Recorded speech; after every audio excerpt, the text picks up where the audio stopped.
Dostali Kolovecký nový auto, tak do Mažlice nám vložili Odu.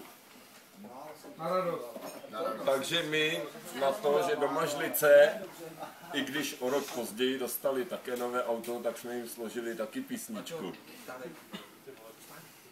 Takže bychom vám ji teď zaspívali. Mikrofon, není slyšet zádu. Umej si uši. Děj hromadu.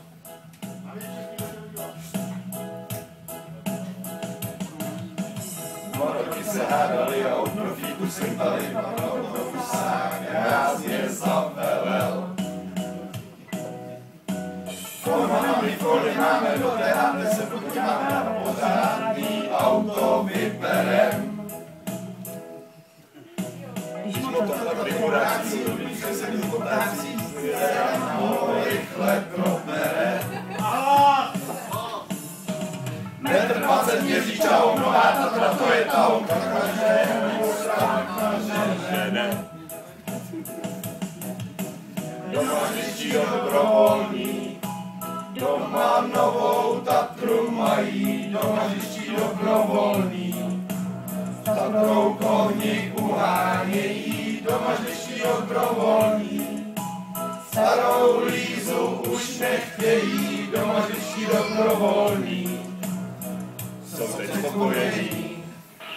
Netýže si stěžoval, když Tatru získa studoval, že na souložení málo místa je.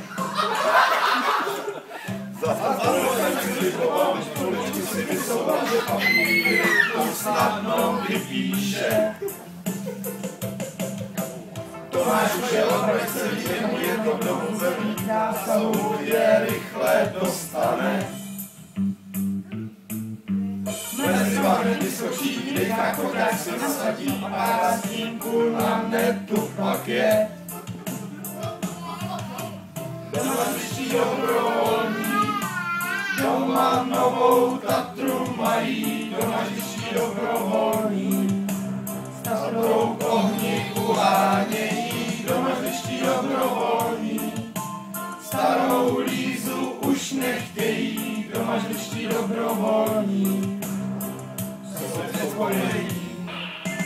Doma řiští dobrovolní, doma novou Tatru mají, doma řiští dobrovolní, starou kohni uhánějí, doma řiští dobrovolní, starou Lízu už nechtějí, doma řiští dobrovolní.